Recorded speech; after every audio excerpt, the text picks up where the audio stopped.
Oye, la voz del barrio. Grew up in the barrio. Con el alma de mi gente, sí. Became a storyteller. Y en la sala cuánta historia. De la vida y su memoria.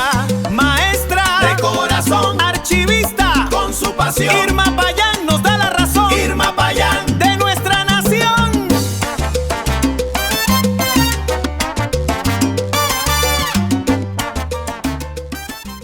Let's begin with, give me your full name and tell me what type of neighborhood or barrio that you grew up in.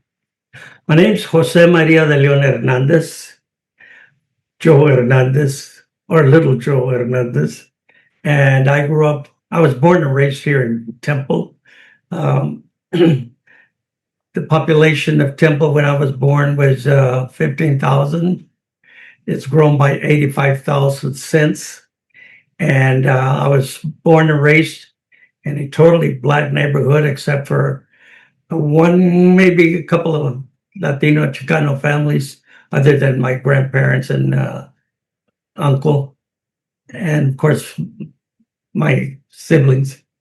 But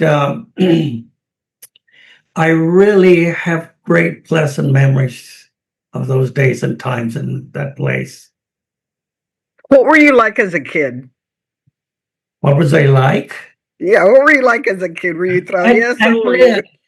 I was a shy and real skinny, poor little kid.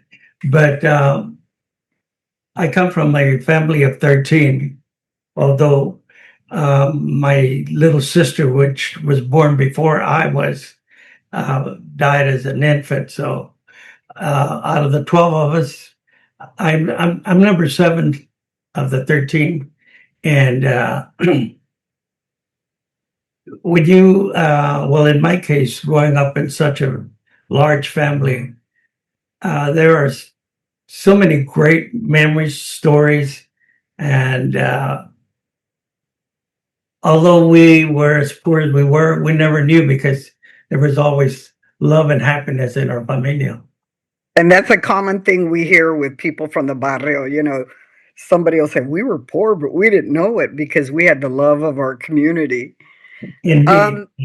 As a kid, what did you kind of dream about or and think someday I would like to be did you have any dreams at that point? No, I guess I was too busy having a good time growing up. Like I said, in this black neighborhood, but at the age of 12, we moved to a different neighborhood, and it was more of a Chicano neighborhood. And that at the age of 13, one of my cousins, David Coronado, who was maybe like 3 years older than I, recruited 3 kids, myself, Tony Matamoros, and Jacinto Moreno, and formed a band. We started rehearsing at the age of 13. That would have been 1953. So again, I was just a shy kid, but I loved music, and I wanted to be a jazz guitarist. And I didn't want to sing. I was just too shy. But by 1955, my dad went to prison, and any 50 cents, $1.50 that I would make performing was a big help because my older brothers were in the military and my older sisters were married and gone. So I became the head of the house with 6 siblings and my mom to look after. So I grew up real quick, but you know, I would not trade any of those experiences for anything in the world. I am who I am because of those experiences. Y gracias a Dios, things have turned out well for me. Tell me, what values do you remember your mom instilling into you, or tíos or tías or abuelos? What values did they instill into you? Well, they always talked about loving one another, the families. You know, do for one another, all for one, one for all. And my dad always, I remember him saying that we should try to be honest and try to be fair, but above all, be kind and respectful. And I think as kids, we all understood that. Do you remember any obstacles or challenges, either in school or just in general in life growing up? Well, the fact that I come from that era, and in Texas, of course, there was a lot of discrimination and racism. And I had one particular experience about the age of 6. My friends, for my kids, my neighbors, my next door neighbors, and my friends, I went to a movie with them downtown Temple, the Bell Theater, and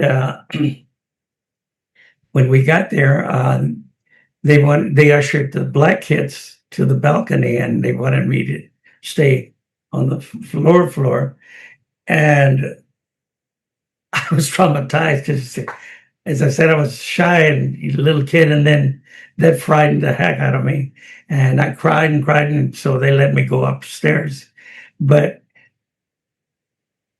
after all the experiences that I've encountered, I've been touring for 64, 65 years. I've been on the road. And that one stands out as my first experience. I didn't understand what was going on, but I never forgot what happened. Later on, everywhere I went, I was with the black kids. So I was taught, like they were, to beware of the white kids, and which made sense to me because they would pick on us. But all in all, I think that was a great experience for me, a learning experience. It taught me not to be like that, because I know what it felt like when you treat a person like that, and through the years, it just, but that was something that, of course, my dad and mom understood very well. And no matter what I went through, that's nothing compared to what they had to go through to care for the family, to take care of us. A lot of our barrios here in Phoenix, they overlap with the black community, even the Asian community. You have your Chinito store and you have the Chinitos that go to school with us. So our communities were kind of diverse. And then when you go to high school or to other schools that were not the majority, you see, wow, we're being treated differently. So I'm glad you spoke about that. Did you have anybody in your life or family that tried to discourage you from music and going that route? On the contrary, everybody encouraged me. I'm here because of my family. From the beginning, my biggest number one fans was my dad and mom, and of course all my siblings and my extended family. Todos were so proud because I come from a musical family. My grandmother, my dad's mother, was a classic piano. She was taught properly, and she gave lessons. Of course, all of that changed when they had to flee the revolution and come to Texas.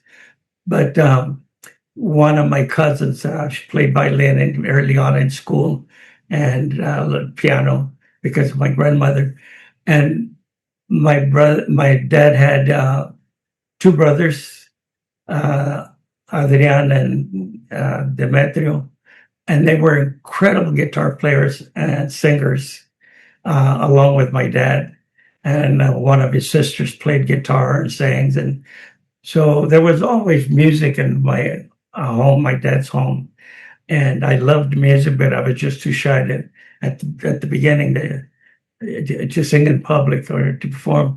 But in 1954, my dad had already been busted for 4 joints. 4 years was his sentence. He couldn't leave the state, but he did drive us to Oklahoma, Altus, Oklahoma. My mom and a couple of siblings and an uncle and aunt who was really in charge. And he worked for Santa Fe Railroad for over some 30 years. So he knew how to hook on trains without, you know, what do they call it? Not hoboing, but whatever it was called. So he left us there. And there I was in charge of, I was a boss. And I asked my mom if I could buy a guitar that I fell in love with, I saw in the store. It was $12, and it was a Stella guitar. And she says, Joe, you're the boss of the family here. Buy it. It was my first guitar.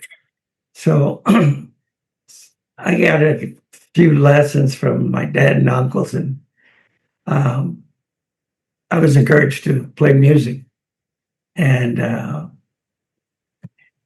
all these years later, I'm still doing what I wanted to do since then. When did the transition happen from instrumental to vocal? When did you come out of your shyness? It took, since 53, it took a couple of years. And excuse me, I was so nervous I'd throw up sometimes before going on stage. It was just so very difficult for me to get in front of an audience and sing. But And that was local, right? Were you in your area? yeah, here in town and Temple. And then again, we started playing around the little towns around Temple. But as I said, in 1955, my dad knew he was going to prison. And all these years I wondered, why would this man leave this 14-year-old kid in charge of the family out of state? Why would he do that? But I published a book titled No Llores Chingon, and part of my dad's story, which he wrote, his life story, is in the book. And all those years I had never really read it. I would remember going to his house and he'd be sitting at the table writing, smoking a joint, drinking a beer, and writing his book. Until all these years, when I started to write my book, I read the first part of his story, how and when he arrived in Texas and what he had to go through to survive at the age of 8 years, all the hustling and work he had to do. So it dawned on me, finally realized, you know what?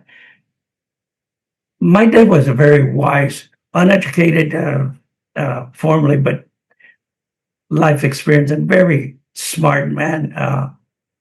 I understood. He was prepping me, getting me ready for what was to come, because he knew he was going to prison and I would have to do for the family at age 15, and that was 1955. So we played for a little town about 30 miles out from Temple at what was called a sock hop. You'll remember those for the kids. Yes. Yeah. And we got paid, 4 kids got paid $5 each. I just freaked out because I would have to pick 500 pounds at a penny a pound to make $5. And $5 went a really long ways back in those days. I'm taking too much time, but I want to make a point. No, take as much time as you want. Well, like for example, a quarter, 25 cents. It was 9 cents to go in the movies. 1 penny would buy 2 caramel candies. 5 cents would buy a drink, and 10 cents a hot dog with all the trimmings. 25 cents, so getting paid $5, I had to Kleenex. I had to overcome all those obstacles, whether I was frightened or shy, or that was that kind of extra money for the family was something we desperately needed. And that's how I started singing, or that's what really gave me the courage to start singing in public. And even as a kid, people would gravitate to the stage, I guess because they see this skinny little kid playing guitar and singing, and it's been like that all my life. I've been a concert performer since the beginning, and I never knew it. Forgive me for being choked up, but I loved what you said about the struggle. We don't know the struggles that our parents or grandparents went through, but I think when we become adults and we learn more about our parents, we see and we learn. And you said in the book, I mean, we don't realize until those untold stories are brought to life the struggles that our parents went through to give us what we have. But thank you for mentioning that. That kind of choked me up a little bit. Well, you know, as I said, traveling around the country eventually and having black kids in the band, having to sleep in parks in the cars and benches and not being served in restaurants and, you know. However, musicians and music, the artists always have an end that regular folks don't. But it's been a learning experience for me, and I'm still learning. I look forward every day to see what I learned today or tomorrow. But what I went through was nothing compared to what my folks had to go through. And my book, I wanted to focus on that. I wanted to highlight, it's about little Joe, but it's more about my family, how they got here, what they had to go through, because I knew that it would relate to thousands of people with the same experience. And it's won 5 book awards. And the first one was I wanted to inspire the reader, and the first award was most inspirational nonfiction. And then it's continued to win awards. The last one was the big one for me, the Best Family History Award.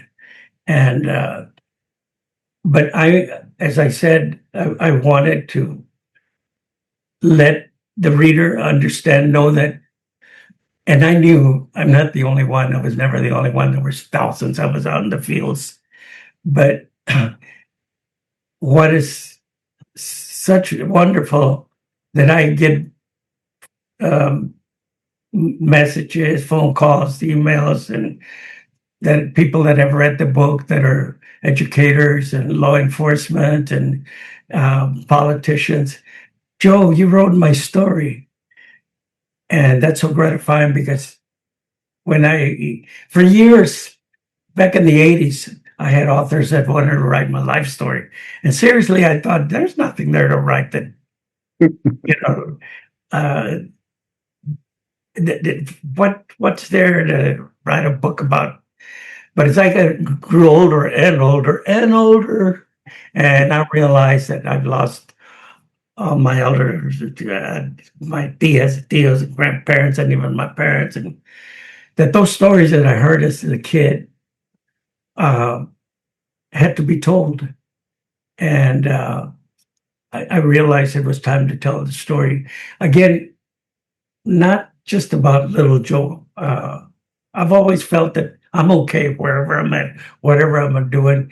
Dios me ha bendecido, no matter what I've done or continue to do. I'm a very fortunate, lucky person. But I wanted people to understand that everybody has obstacles in our lives. And I understand that rich people have opportunities to throw away. Poor people have to create opportunities to survive. So when you have an opportunity and a chance to do good for someone, and that turns out to be good for yourself, don't be afraid to act on it. Because if you don't try, you'll never know. And even exactly. Even as a kid, I dropped out of the 7th grade. but I started advocating for education over half a century ago because I understand and I know full well what not having an education means and what it feels like. I understand that so well. So I came up with this. You can make it if you try. Make education your high. And that comes from an old song, You Can Make It If You Try, which was one of the very first songs I sang in English on stage. And I've been supporting groups, organizations, especially when it comes to children. I love kids. But if they can understand that life will come and go before you know it.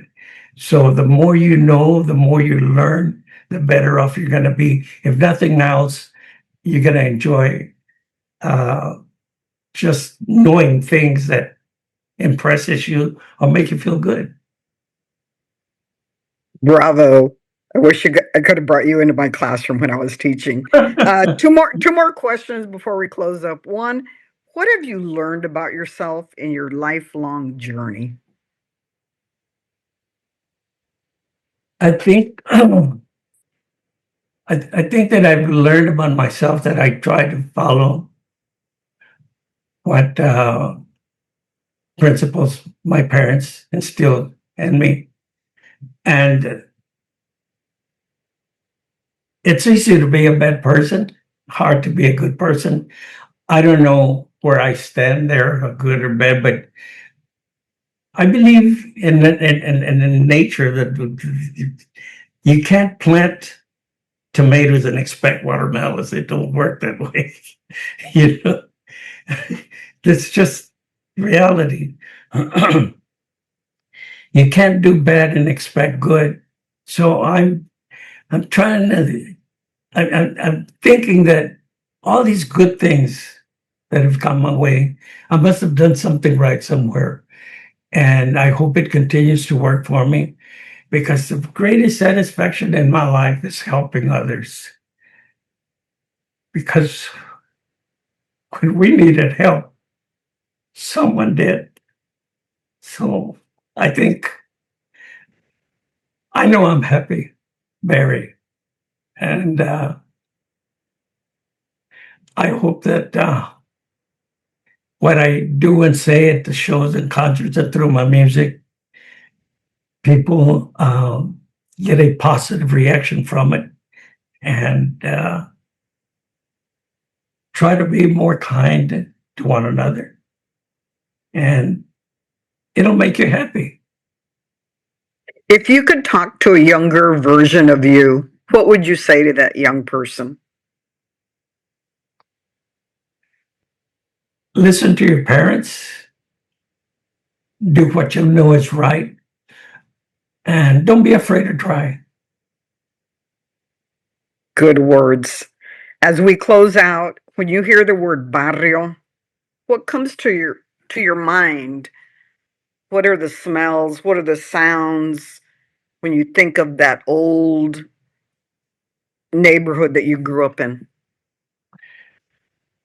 For me, the first part of my life, the first 10, 11 years in the Black neighborhood, um, music, a lot of laughter, a lot of kids playing out in the streets, unpaved streets. I miss the fun I had with my siblings and my neighbors and the stories I heard my dad and mom not tell them to me, but to one another. I was interested. I listened. Then moving on and 51, 52 out of that neighborhood into the Chicano neighborhood,